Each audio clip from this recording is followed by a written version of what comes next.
골로새서 1장 18절 말씀 다 같이 한 목소리로 받들어 읽도록 하겠습니다. 그는 몸인 교회의 머리시라. 그가 근본이시요 죽은 자들 가운데서 먼저 나신 이시니 이는 친히 만물의 으뜸이 되려 하심이요. 아멘. 우리가 이 말씀을 통해서 예수 그리스도께서 바로 교회의 머리 되시고 교회가 그의 몸인데 그 교회의 머리 되신 예수 그리스도께서는 바로 근본이시다. 그러면서 바로 15절에서 모든 피조물보다 먼저 나신 이시니라고 이야기하고 있는데 여기서는 죽은 자들 가운데서 먼저 나신 이시니라고 이야기함으로써 바로 이 부활과 창조를 연결시키고 있습니다. 다시 말하면은 근본이시오라고 할 때 예수 그리스도는 교회의 머리시기 때문에 교회의 근본이시고 교회의 근본이신 그 주님은 바로 창조의 근원이시고 또 부활의 근원이시라는 말이죠. 그래서 이 먼저 나신 이시니 죽은 자들 가운데서 먼저 나신 이시니라는 이 말씀을 통해서 바로 예수님은 단순히 첫 번째 부활하신 분, 또 단순히 첫 열매로서가 아니라 앞에서 이제 그 모든 피조물보다 먼저 나신 이시니 그리고 17절에 그가 만물보다 먼저 계시고라는 말씀처럼 예수님은 이 부활의 근원으로서 단순히 첫 번째 부활의 처음이 아니라 바로 부활의 근원이라는 것을 말씀하고 계십니다. 부활의 근원이라는 게 무슨 얘기냐? 다시 말하면은 예수님 부활하셨을 뿐만 아니라 부활을 통해서 죽음을 이기는 생명을 주시는 분, 즉 우리 교회를 통해서 부활의 은혜를 주시는 분이라는 것입니다. 그래서 이 앞에 근본이시오라고 이야기하는 말이 아르케라는 말인데, 그래서 히브리서 2장 10절에서는 예수님을 일컬어서 바로 구원의 창시자다라고 이야기하고 있습니다. 그래서 창시자란 말은 아르케에서 나온 근본이라는 말에서 나와서 아르케곤입니다. 예수님은 바로 창조를 통해서 만물보다 먼저 계신 바로 만물의 모든 존재와 생명의 근원이 되신 것처럼 이제 또한 부활의 근원이 되셨다. 그래서 모든 만물을 창조하신 것처럼 이제 부활을 통해서 새로운 창조를 하시는 분이다. 그래서 부활이 죽음을 이기는 시작이라고 이야기를 할 때에 죽음이라는 것은 존재와 생명을 다 잃어버리는 것이죠. 그렇기 때문에 이 부활은 새로운 존재와 생명이 시작되는 구원의 시작이고 그렇기 때문에 바로 새 창조의 시작입니다.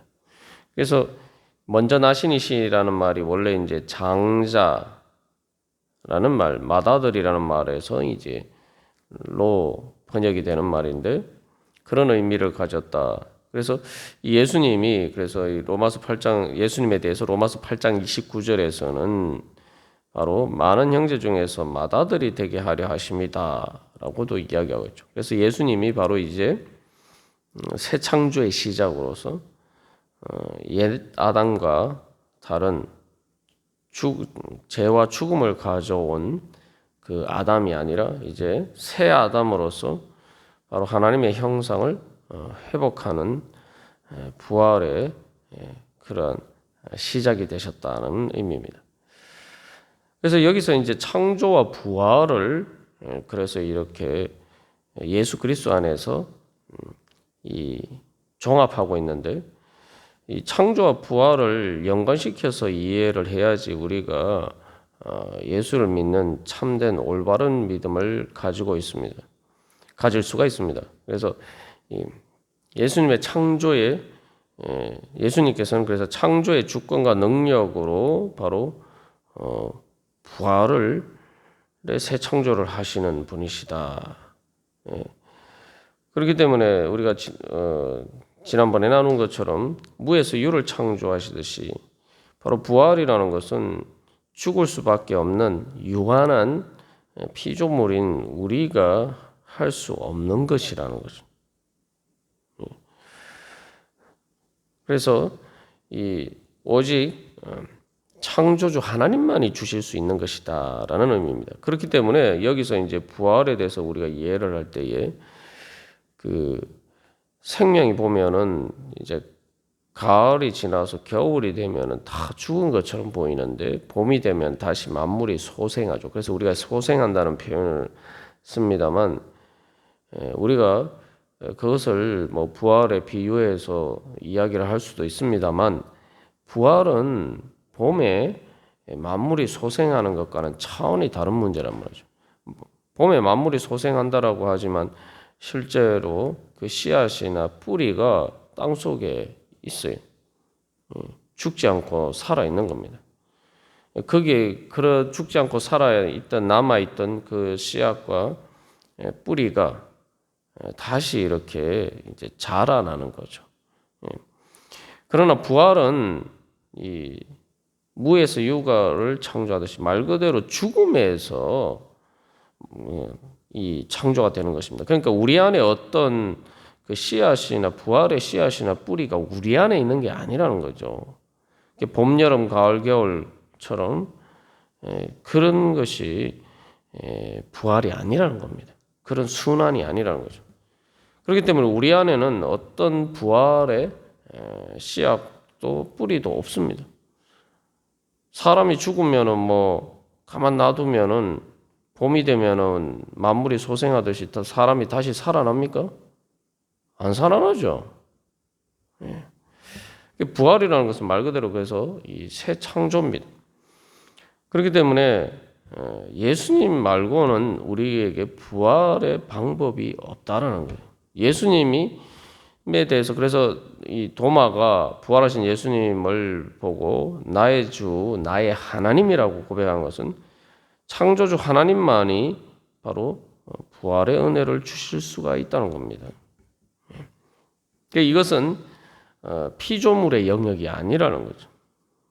하나님께서 우리에게 주시는 교회를 통해서 그의 몸인 교회를 통해서 우리에게 주시는 성도에게 주시는 부활의 능력이 바로 그런 것입니다.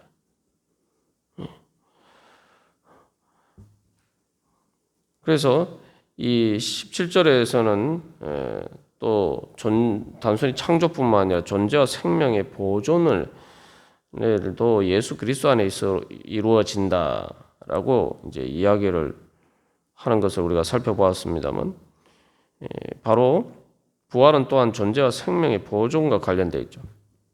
그래서 이 죽음을 통해서 죄를 통해서 죽음이 오고 그 죽음을 통해서 하나님께서 창조하신 그 존재와 생명이 파괴가 됐어요. 부활은 바로 그것을 다시 회복시키는 것이죠. 그러나 단순히 회복을 하는 것을 넘어서 바로 부활은 또한 창조의 목적을 이루는 것입니다. 그래서 존재와 생명의 완성을 향해서 나아가는 것입니다. 이게 무슨 말이냐면은 우리가 부활에 대해서 이해를 할 때 예수님이 이제 죽은 자들 가운데서 부활하셨다. 십자가에 달려 돌아가시고 부활하셨다라고 할 때에 예수님이 그 십자가에 달려 돌아가시기 전과 그냥 똑같은 상태로 회복이 된 게 아니란 말이죠. 예수님은 부활하심으로 바로 그 십자가 달려 돌아가시기 전과 다른 하나님의 영광의 몸을 입으셨단 말이죠. 우리가 이제 마지막 날 부활한다라고 할 때에도 지금 이 몸이 다시 부활하는 것이 아니라 바로 예수님의 부활의 몸과처럼 다시는 죽지 않는 또 죄와 사망의 권세 아래에서 썩어져가는 그런 육신이 아니라 영원한 그리고 또 하나님께 나아가는 것을 방해하는 장애물이 되는 그런 육신이 아니라 오히려 하나님께 나아가는 것을 또 더욱더 이렇게 도와주는 그러한 영적인 몸, 그 영광의 몸으로 이제 부활하는 것이죠. 그렇기 때문에 부활은 앞에서도 이야기한 것처럼 봄, 여름, 가을, 겨울처럼 그냥 이렇게 뭔가 이렇게 계속 이렇게 반복이 되는 것이 아니라 반복으로서의 회복이 아니라 한 걸음 더 나아가서 발전적인 회복이입니다. 그래서 이제 우리가 이 부활을 통해서 그래서 예수님이 부활의 근원이 되시는데 그 부활의 첫 번째 역사가 바로 교회를 통해서 일어나는 거죠. 교회라는 것이 예수님의 부활을 통해서 이제 새 창조되었고 교회는 바로 그 새 창조의 시작이라는 겁니다. 예수님이 새 아담이라고 얘기했을 때에 바로 그 새 아담의 몸이 바로 교회라는 거죠. 그래서 이것을 통해서 우리가 알 수가 있는 것은 우리가 주님 앞에서 이 부활의 능력이 우리 안에 있을 때 우리는 날마다 이 새 창조의 능력을 경험하는 것입니다. 우리가 진짜 성령 충만을 통해서 경험하는 은혜는 바로 새 창조의 축복이에요. 그래서 새 창조의 축복이라는 것은 단순히 내 상처가 치유되고 회복되는 것을 넘어서 내가 새로운 존재로 변화가 되고 더 말 그대로 이제 발전하는 거죠. 그래서 우리는 우리 가운데 성령님께서 역사를 하실 때 바로 성령님이 교회 머리 대신 예수 그리스도의 그 능력을 우리에게 주실 때에 우리 가운데 부활의 능력이 역사를 하고 그 부활의 능력을 통해서 우리는 날마다 새로워지고 새 창조와 같은 그래서 말 그대로 새롭게 변화되는 그런 은혜를 누릴 수가 있습니다. 우리가 주님 앞에 기도하면서 나아갈 때에 바로 그런 은혜와 소망을 가져야 돼요. 그저 뭐 옛날보다 조금 더 나았고 이런 것이 아니라 말 그대로 천지가 개벽하듯이 내가 지금까지 살던 내 옛자의 삶과 전혀 다른 새로운 존재로서 하나님께서 나를 창조해 주시기를 원하시고 그 능력이 내 안에 있다. 그래서 우리가 그런 믿음으로 또 주님 앞에 나아가야 됩니다. 그래서 이제 18절에서 마지막에서 이는 친히 만물의 어뜸이 되려 하시며 그 예수님께서 왜 부활의 근원이 되셨느냐 그 이유에 대해서 이야기를 할 때 그 목적이 예수님께서 직접 만물의 어뜸이 되려 하시는 것이다. 여기서 만물의 어뜸이 되려 한다는 말은 이 프로티오라는 말인데 앞에서 먼저 나신이시라는 말은 프로토토코스 17절에서는 만물보다 먼저 프로판톤 그래서 이 먼저라는 의미를 담고 있는 이 접두사가 이제 프로죠. 그 전치사를 그러니까 접두사로 쓰여서 프로라는 말인데 요즘 그 영어에서 주로 많이 이렇게 또 사용되는 접두사죠. 근데 이제 이것을 특별히 이제 동사형으로 표현하는데 만물의 어뜸이 되려 하시며 그래서 이 동사형을 통해서 예수님께서 직접 뭔가를 행하시고 역사하신다. 이런 것을 그 예수님의 강한 의도를 나타내고 있습니다. 그 의도가 그래서 통해는 만물의 어뜸이 되려 한다. 이게 무슨 말이냐면은 모든 것 가운데 최고가 되신다. 예수님이 교회의 머리신데 교회의 머리일 뿐만 아니라 교회의 머리가 되셔서 교회를 통해서 모든 만물의 머리가 되려고 하신다는 겁니다. 만물의 머리가 되신다는 것은 말 그대로 최고가 되신다. 다시 말하면 최고 우두머리가 되시기 위해서.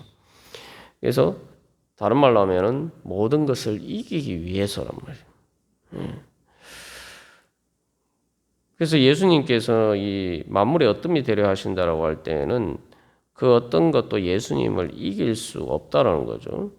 그래서 죄와 죽음의 권세를 이기시는 가장 강하신 분이 바로 예수님이라는 거죠.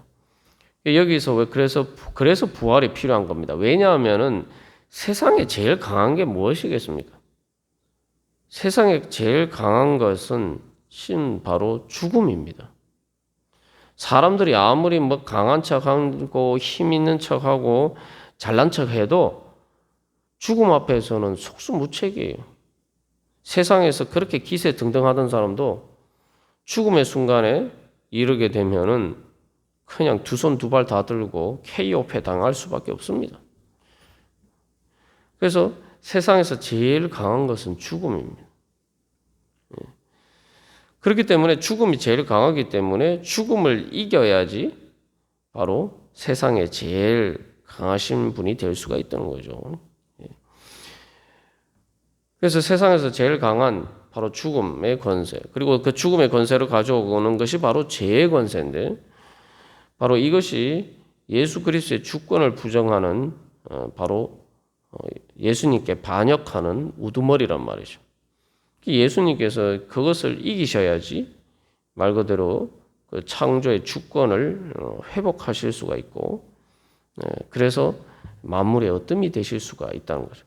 그래서 예수님이 부활하셔야 된다는 거예요. 그 부활을 통해서 바로 모든 죄와 사망의 권세조차도 예수님 앞에서 굴복할 수밖에 없도록 그렇게 예수님이 스스로를 나타내신 것입니다. 그래서 우리가 이제 예수 그리스도를 믿는 믿음, 교회가 예수 그리스도를 머리로 섬기고 우리의 주님으로 섬기면서 고백할 때 바로 우리는 예수님이 부활하신 분이다. 그 부활하신 분은 예수님의 부활을 통해서 그래서 예수님이 바로 천지를 창조하신 창조주 하나님이시다. 우리가 그렇게 고백하게 되는 거죠. 그래서 교회의 신앙 고백은 바로 신앙 고백의 핵심은 예수님이 부활하셨다. 그래서 우리가 주일날 예수님의 부활을 기념하는 일요일에 바로 주님 앞에 예배를 드리는 겁니다. 그래서 우리가 오늘도 주님 앞에 나아갈 때에 그래서 우리가 매일매일도 마찬가지지만 특별히 주일에 주님 앞에 나와서 예배할 때마다 내가 오늘 섬기고 내가 오늘 예배하는 나의 머리 대신 나의 주님이신 예수님이 어떤 분인가? 바로 부활의 권세와 능력으로 세상에서 가장 강한 죄와 죽음의 권세도 이기신 바로 그러한 분이 바로 내가 오늘 예배하는 예수님이시다. 그래서 우리는 바로 우리의 예배를 통해서 또 예수님을 우리의 머리로 또한 따름으로써 경배함으로써 우리는 예수 그리스도의 그 부활의 새 창조의 능력을 받는 날, 그런 의미를 가진 것이 주의 날, 주일이고 주일 예배가 가지는 의미고 또한 우리의 모든 예배와 신앙 고백입니다. 그래서 오늘도 우리가 또 주일 예배를 드리면서 오늘 또한 이 시간 기도하면서 나아갈 때에 예수 그리스도의 이름으로 기도할 때 바로 주님, 저에게 무슨 공로가 있습니까? 저에게 무슨 힘이 있습니까? 무슨 능력이 있습니까? 그러나 예수님의 부활의 그 권세와 능력을 믿고 주님 앞에 기도하면서 나아가니 주님의 그 부활의 능력으로 새 창조의 역사를 이루어 주시옵소서. 우리가 오늘도 그런 믿음으로 나아갈 때 주님께서 우리를 통해서 역사하실 줄 믿습니다. 다 같이 기도드리시겠습니다.